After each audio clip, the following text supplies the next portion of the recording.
नमस्कार साथियों, T4 teacher के यूट्यूब चैनल पर आप सभी का हार्दिक स्वागत है। आज के इस वीडियो में हम डिस्कस करेंगे बाल विकास और शिक्षण शास्त्र से संबंधित 30 वस्तुनिष्ठ आईएमपी क्वेश्चंस के बारे में, और यह इसका 7वां भाग है। और हमारा लक्ष्य है कि बाल विकास में हमारे 30 में से 30 पूरे नंबर आना चाहिए, और उसी के संदर्भ में हम तैयारी कर रहे हैं। तो वीडियो को पूरा देखिए, और यदि आपने इसके बाकी पार्ट नहीं देखे हैं तो प्ले लिस्ट में जाकर आप इसके बाकी पार्ट देखकर अपनी तैयारी कर सकते हैं। क्वेश्चन नंबर 1, वह कथन जो व्यक्तिक विभिन्नता के संदर्भ में सत्य नहीं है वह कौन सा कथन है? व्यक्ति विशेष प्रकार में भिन्न होते हैं, यह कथन सत्य है। बी है, व्यक्ति विशेष कोटि में भिन्न होते हैं, यह कथन भी आपका राइट हो जाएगा। व्यक्ति विशेष प्रकार व कोटि दोनों में भिन्न होते हैं, यह कथन भी आपका सही है।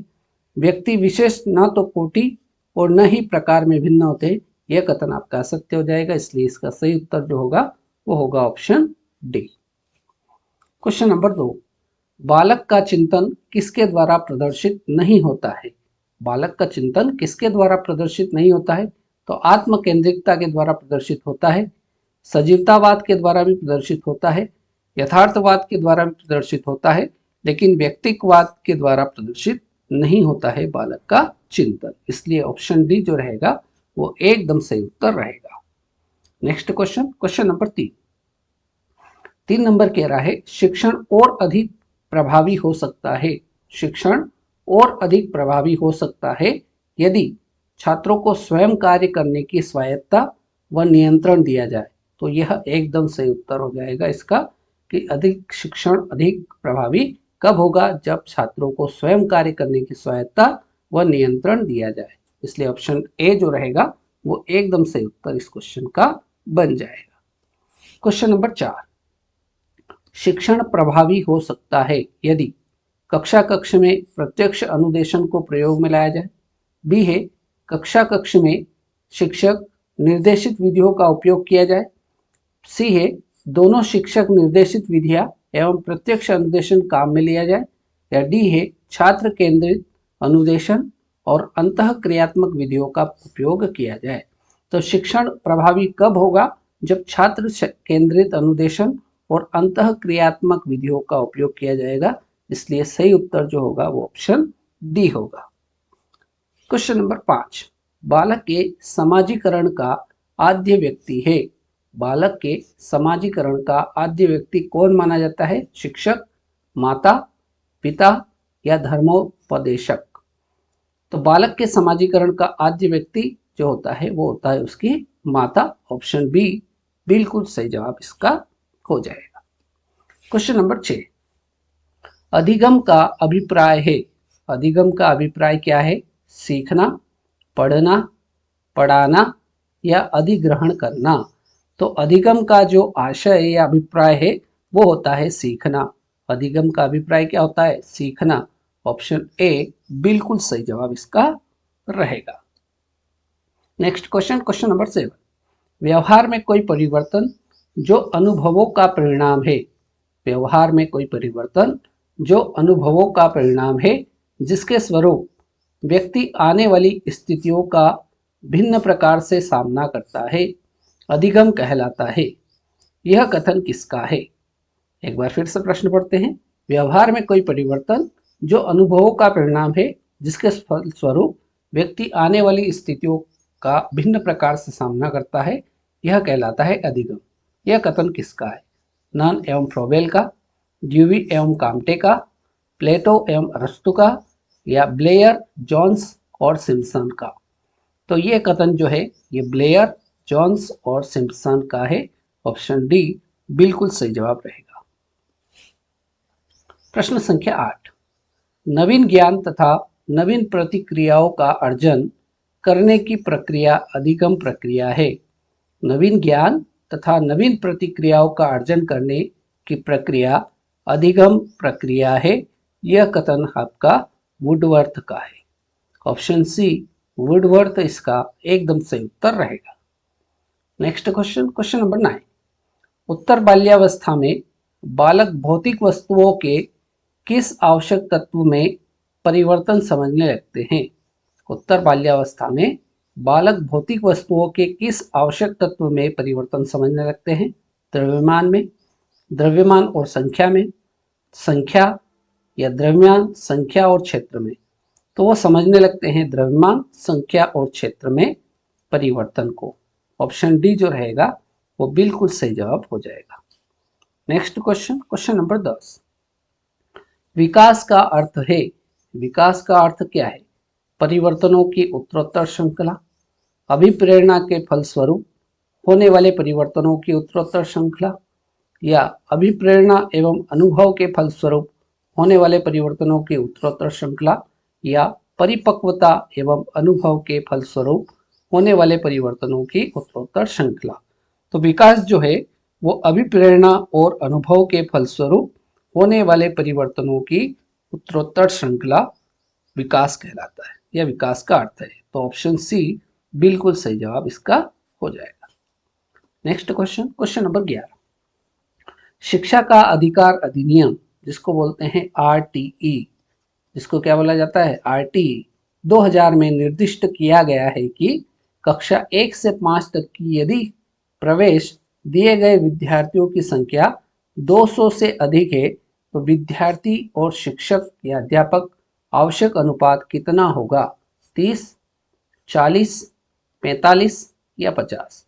तो आरटी 2009 में 1 से 5 तक की कक्षाओं में यदि विद्यार्थियों की संख्या 200 से अधिक है तो अनुपात जो होगा वो 40 बच्चों पर एक शिक्षक रहेगा।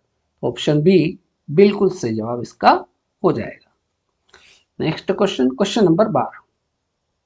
क्रियात्मक अनुसंधान के संदर्भ में या संबंध में निम्न में से कौन सा कथन सही नहीं है? यह अध्यापकों एवं शिक्षा व्यवसाय से जुड़े लोगों के द्वारा किया जाता है, बिल्कुल सही कथन है। बी है, यह किसी विशिष्ट समस्या के समाधान के लिए किया जाता है, यह कथन भी एकदम सही है। सी कह रहा है, व्यापक स्तर पर निर्णय लेने के लिए सूचना संकलन का कार्य इसमें किया जाता है, तो ऐसा नहीं है। तो यह कथन गलत है, इसलिए हमारा सही उत्तर जो हो जाएगा वो ऑप्शन सी हो जाएगा। डी दे रखा है, स्थानीय स्तर पर रोजमर्रा की समस्याओं के समाधान के लिए क्रियात्मक अनुसंधान किया जाता है, यह कथन भी आपका राइट है। Next question, question number 13। प्राथमिक विद्यालयी बालकों में गत्यात्मक कौशल विकसित करने में निम्न सहायक नहीं होती है? अभ्यास, अवांछित विश्राम, हस्तलेखन या व्यवस्थित अधिगम प्रक्रिया। तो इसमें कौन सहायक नहीं होती है? बालकों में गत्यात्मक कौशल विकसित करने में अवांछित विश्राम जो है ये सहायक नहीं होती है। ऑप्शन बी जो रहेगा वो एकदम सही उत्तर हो जाएगा, क्योंकि अभ्यास भी सहायक होता है, हस्तलेखन भी सहायक होता है और व्यवस्थित अधिगम प्रक्रिया भी कौशल को विकसित करने में सहायक होता है, लेकिन अवांछित विश्राम जो है ये इसमें सहायक नहीं होता, इसलिए सही उत्तर ऑप्शन बी रहेगा। Question number 14। बुद्धि लब्धि निकालने का सही फार्मूला या सही सूत्र क्या है? मानसिक वास्तविक आयु बटे मानसिक आयु इंटू 100, तो यह गलत सूत्र है। मानसिक आयु बटे वास्तविक आयु इंटू 100, तो ऑप्शन बी जो रहेगा वो बुद्धि लब्धि निकालने का एकदम सही फार्मूला या सूत्र हो जाएगा। क्वेश्चन नंबर 15 नंबर में बोला गया है, मंद बुद्धि बालक की विशेषता नहीं होती है जो कि त्रुटियां अधिक करना मंद बुद्धि बालक की विशेषता होती है। बी है, जटिल परिस्थितियों को समझने में असमर्थ, ये भी उसकी विशेषता होती है। सी है, बुद्धि लब्धि 105 से 110 के बीच होना, तो मंद बुद्धि बालक की बुद्धि लब्धि 105 से 110 के बीच में नहीं होती, इसलिए ऑप्शन सी क्वेश्चन नंबर 15 का एकदम सही जवाब हो जाएगा। और डी दे रखा है, कार्य कारण संबंधों को समझने में असफल, यह भी एकदम सही विशेषता मंद बुद्धि बालक की होती है। Next question, question number 16। 7 वर्ष की आयु तक पहुंचते पहुंचते एक सामान्य बालक का शब्द भंडार हो जाता है। 1000 शब्द, 6000 शब्द, 11000 शब्द या 16000 शब्द। तो 7 वर्ष की आयु तक पहुंचते पहुंचते एक सामान्य बालक का जो शब्द भंडार हो जाता है वो लगभग 6000 शब्दों का हो जाता है। ऑप्शन बी बिल्कुल सही उत्तर हो जाएगा। Next question, question number 17। बालक के समाजीकरण का प्राथमिक घटक है? बालक के समाजीकरण का प्राथमिक घटक है परिवार, राजनीतिक दल, विद्यालय या क्रीड़ा स्थल। तो बालक के समाजीकरण का प्राथमिक घटक जो है वो हो जाएगा आपका क्रीड़ा स्थल। ऑप्शन डी जो रहेगा वो क्वेश्चन नंबर 17 का बिल्कुल सही जवाब रहेगा। क्वेश्चन नंबर 18, बालक के चारित्रिक विकास के स्तर है। बालक के चारित्रिक विकास के स्तर है मूल प्रवृत्त्यात्मक, पुरस्कार एवं दंड, सामाजिकता या उपरोक्त सभी।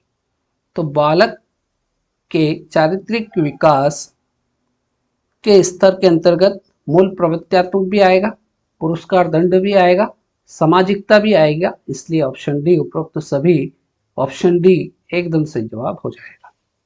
नेक्स्ट क्वेश्चन, क्वेश्चन नंबर 19, भाषाई अधिगम सर्वाधिक प्रभावित होता है।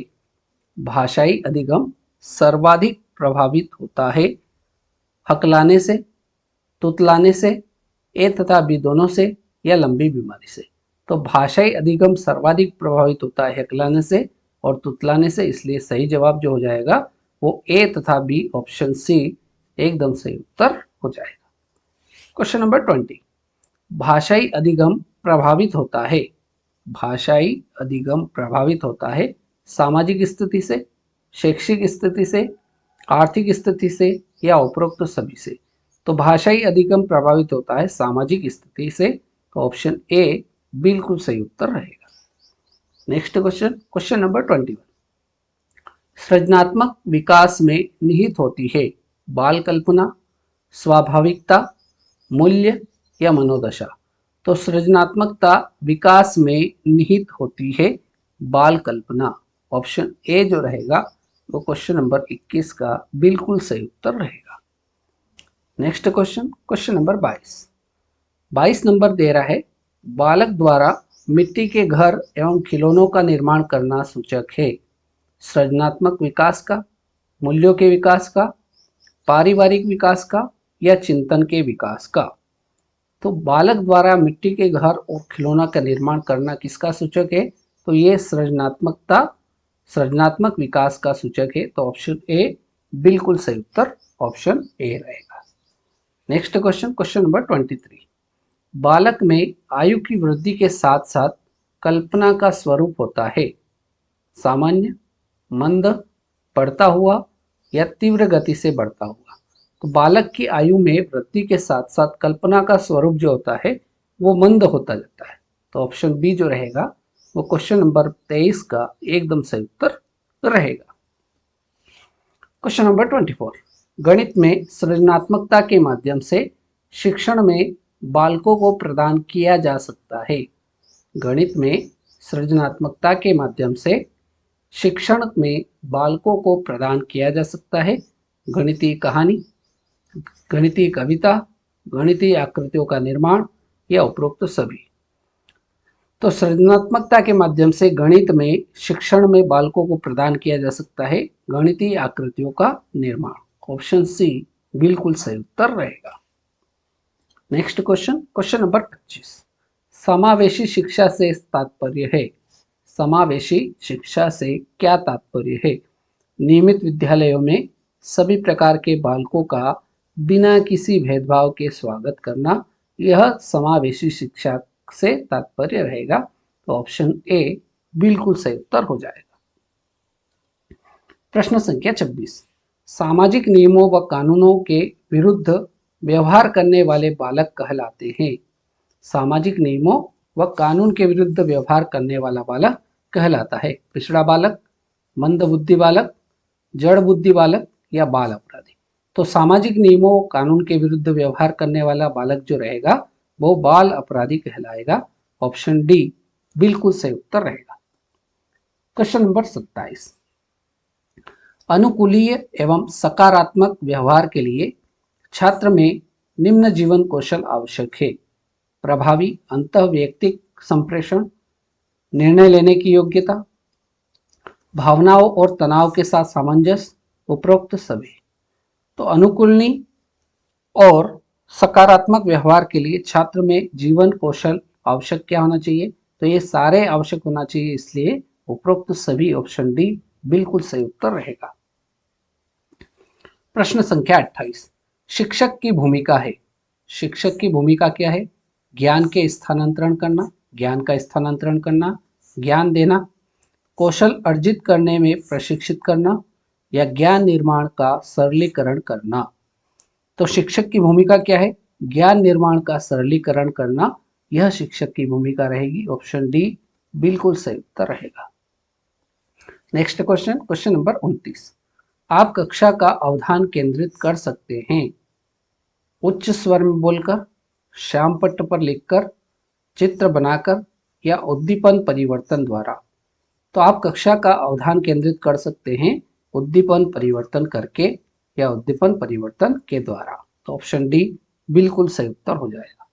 और क्वेश्चन नंबर 30, आज के इस वीडियो का हमारा अंतिम प्रश्न, विद्यार्थियों में अभिप्रेरणा विकसित करने के लिए एक शिक्षक को क्या करना चाहिए? विद्यार्थियों में अभिप्रेरणा विकसित करने के लिए एक शिक्षक को क्या करना चाहिए? गला काट प्रतियोगिता को प्रोत्साहित करना चाहिए? बिल्कुल नहीं करना चाहिए। बी दे रखा है, विद्यार्थियों के सम्मुख एक अप्राप्य लक्ष्य रखना चाहिए? बिल्कुल नहीं करना चाहिए अभिप्रेरणा विकसित करने के संबंध में। सी दे रखा है, नई तकनीक व नई विधियों को प्रयोग करना चाहिए? तो यह एकदम सही उत्तर हो जाएगा, ऑप्शन सी। राइट। तो फ्रेंड्स, इस प्रकार से आज के इस वीडियो में हमने बाल विकास और शिक्षण शास्त्र से संबंधित 30 IMP ऑब्जेक्टिव क्वेश्चंस को हल किया और यह इसका 7वां भाग था। उम्मीद करता हूँ वीडियो पसंद आया होगा। आज के इस वीडियो में इतना ही। वीडियो पूरा देखा उसके लिए बहुत बहुत धन्यवाद। नेक्स्ट फिर मुलाकात होगी नए क्वेश्चंस के साथ। तब तक के लिए जय हिंद, जय भारत।